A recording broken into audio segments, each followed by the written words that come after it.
ಇನ್ನು ನೋಡಿ, ಈ ಮಕ್ಕಳು ಮರಿ, ಈ ವಯಸ್ಸಾಗಿರುವಂಥವ್ರು ಅಥವಾ ಯಾರಾದರೂ ರೋಗಗ್ರಸ್ತರು, ಹುಷಾರಿಲ್ಲದೇ ಇರುವಂಥವ್ರು ಹೊರಗಡೆ ಹೋಗ್ಬೇಕಾದ್ರೆ ಹುಷಾರಾಗಿರಿ. ವಿಪರೀತವಾದಂಥ ಹೀಟ್ ವೇವ್ ಕಾಡ್ತಾ ಇದೆ. ಸನ್ಸ್ಟ್ರೋಕ್ ಆಗುವಂಥ ಸಾಧ್ಯತೆಗಳಿವೆ. ಜೊತೆಗೇನು ಅಂದರೆ ಬಿಸಿ ಗಾಳಿ. ಹೀಗಾಗಿನೇ ಆರೋಗ್ಯ ಇಲಾಖೆಯ ಆಯುಕ್ತರು DHOಗಳನ್ನೆಲ್ಲ ಸೇರಿಸ್ಕೊಂಡು ಒಂದು ಮೀಟಿಂಗ್ ಮಾಡಿದ್ದಾರೆ. ಗುರುದತ್ತ ಹೆಗಡೆ ಅವರು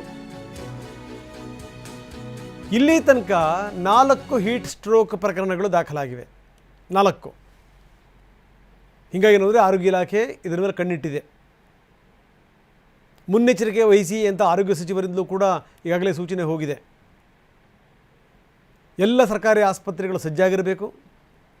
ಬೇಕಾದಂಥ ವಾರ್ಡ್ಗಳನ್ನು ರೆಡಿ ಮಾಡಬೇಕು. ಈಗಾಗಲೇ ಅದಕ್ಕೋಸ್ಕರ ಸಪ್ರೇಟ್ ವಾರ್ಡ್ಗಳನ್ನು ಕೂಡ ಮಾಡಲಾಗಿದೆ. ಹೀಟ್ ವೇವ್ ವಾರ್ಡ್ ಅಂತ. ಇದಕ್ಕೆ ಬೇಕಾದಂಥ ಅಗತ್ಯ ಔಷಧಿಗಳು, ಸಿಬ್ಬಂದಿ ಇರಬೇಕು. ಯಾವುದೇ ಕಾರಣಕ್ಕೂ ಬಂದಂಥವ್ರಿಗೆ ತೊಂದರೆ ಆಗಬಾರ್ದು. ಇದಕ್ಕೋಸ್ಕರ ಆಯುಕ್ತರು ಮೀಟಿಂಗ್ ಮಾಡ್ತಾ ಇದ್ದಾರೆ. ಆರೋಗ್ಯ ಇಲಾಖೆ ಆಯುಕ್ತ ಗುರುದತ್ತ ಹೆಗಡೆ ಅವರನ್ನೇ ಮಾತಾಡಿಸ್ಲಿಕ್ಕೆ ನಾವು ಪ್ರಯತ್ನ ಪಡ್ತಾ ಇದ್ದೀವಿ. ನೋಡಿ, ಇದು ಈ ಬೇರೆ ಬೇರೆ ಕಡೆಗೆ, ಈ ರಾಯಚೂರಿನಲ್ಲಿ ನಿನ್ನೆ ನಡೆದಂಥ ಒಂದು ಘಟನೆ. ಪಾಪ ಅವನು ಕೆಲಸಕ್ಕೆ ಹೋಗಿದ್ದ, ಕೂಲಿ ಕೆಲಸಕ್ಕೆ ಹೋದಂಥ ವ್ಯಕ್ತಿ. ಪೂರ್ತಿ ಮನೆ ಡಿಪೆಂಡ್ ಆಗಿರೋದು ಅವನ ಮೇಲೆ. ಕೆಲಸ ದೇವರೇ ಅಂತ ಶುರು ಮಾಡಿದ್ದ. ಇದ್ದಕ್ಕಿದ್ದಂಗನೇ ಆತ ಎಚ್ಚರದ ಬಿದ್ದ. ಆಸ್ಪತ್ರೆ ಕರ್ಕೊಂಡು ಹೋದರು. ಏನೂ ಉಪಯೋಗ ಆಗಲಿಲ್ಲ, ಸತ್ತೇ ಹೋದ. ಈಗ ಅವ್ರ ಮನೆ ಕತ್ತಲು.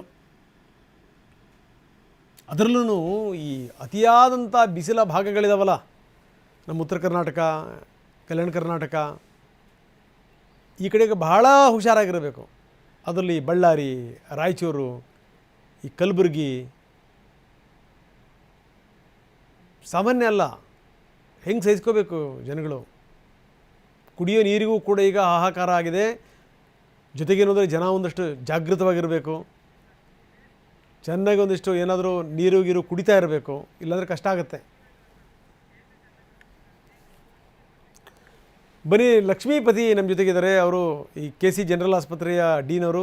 ಲಕ್ಷ್ಮೀಪತಿಯವರೇ, ನಾವು ನೋಡ್ತಾ ಇದ್ದೀವಿ ಈ ಬೇರೆ ಬೇರೆ ಭಾಗದಲ್ಲಿ ವಿಪರೀತವಾದಂಥ ಹೀಟ್ ಸ್ಟ್ರೋಕ್ ಜೊತೆಗೆ ಜನ ಬಳಲ್ತಾ ಇದ್ದಾರೆ. ಏನು ಮಾಡಬೇಕು ಸರ್? ಒಬ್ಬ ವೈದ್ಯರಾಗಿ ತಾವೇನು ಮಾರ್ಗದರ್ಶನ ಮಾಡ್ತೀರಿ? ಸರ್, ಆ್ಯಕ್ಚುಲಿ ಇಂಡಿವಿಜುವಲ್ ಲೆವೆಲಲ್ಲಿ ಈ ಥರ ಇದೆ. ತುಂಬ ಬಿಸಿಲಿದ್ದಾಗ ಜನಗಳು ಬಿಸಿಲಿಗೆ ಹೋಗದೆ ಇರೋದು ಒಳ್ಳೆಯದು. ಆದಷ್ಟು ಕೆಲಸಗಳಿರ್ತವೆ, ಎಸ್ಪೆಷಲಿ ಫೀಲ್ಡಲ್ಲಿ ರೈತರು ಇರ್ಬೋದು ಅಥವಾ ಇನ್ಯಾವುದೇ ಒಂದು ಕಾರ್ಮಿಕರು ಕೆಲಸ ಮಾಡೋದಿರ್ಬೋದು. ಅವರು ಬಿಸಿಲು ಕಡಿಮೆ ಇರುವಾಗ ಅಥವಾ ಬೆಳಗ್ಗೆ ಅಥವಾ ಸಂಜೆ ಹೊತ್ತಲ್ಲಿ ಮಾಡ್ಕೋಬೇಕು. ಒಂದು ಅಲ್ಲ ಸರ್, ಈಗ ಉತ್ತರ ಕರ್ನಾಟಕದ ಜನ ಪಾಪ ಕೂಲಿ ನಾಲಿ ಅಂದ್ಕೊಂಡು ಅವ್ರು ಯಾವಾಗಲೂ ಕೂಡ ಹೊರಗಡೆನೇ ಇರ್ತಾರೆ. ಪಾಪ ಹೆಂಗೆ ಅವ್ರು ಮೇಂಟೈನ್ ಮಾಡಬೇಕು ಅಂತ ಆದಷ್ಟು ನೆರಳಲ್ಲಿದ್ದು ಕೆಲಸ ಮಾಡೋದಕ್ಕೆ ಅವರು ಪ್ರಯತ್ನ ಮಾಡಬೇಕು. ಒಂದು ಸರ್, ತಾವು ಮೀಟಿಂಗಲ್ಲಿ ಇದ್ರೆ ಲಕ್ಷ್ಮೀಪತಿ ಅವರೇ? ಹೌದು, ಇದೆ. ಓಕೆ, ಏನಾಯ್ತು ಮೀಟಿಂಗಿನ ಪ್ರಮುಖವಾದ ಅಂಶಗಳೇನು ಸರ್?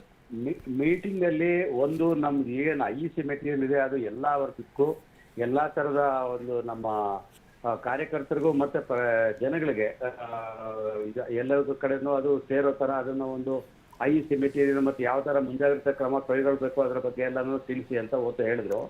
ಎರಡನೇದು, ಆಸ್ಪತ್ರೆ ಮಟ್ಟದಲ್ಲಿ ಎಲ್ಲರೂ ಡೆಡಿಕೇಟೆಡ್ ಬೆಡ್ಸ್ ಒಂದು ವಾರ್ಡ್ ಮಾಡ್ಕೊಳ್ಳಿ ಅಂತ, ಅದಕ್ಕೆ ಬೇಕಾದ ಔಷಧಿಗಳೆಲ್ಲ ನೀವು ಇಟ್ಕೊಳ್ಳಿ ಅಂತ ಹೇಳಿದ್ರೆ ಈಗ ಆಲ್ರೆಡಿ ನಮ್ಮನ್ನೆಲ್ಲ ಇಟ್ಕೊಂಡಿದೀವಿ ಸರ್ ನಾವು. ಎಸ್ ಲಕ್ಷ್ಮೀಪತಿ ಅವರೇ, ಥ್ಯಾಂಕ್ ಯು ವೆರಿ ಮಚ್.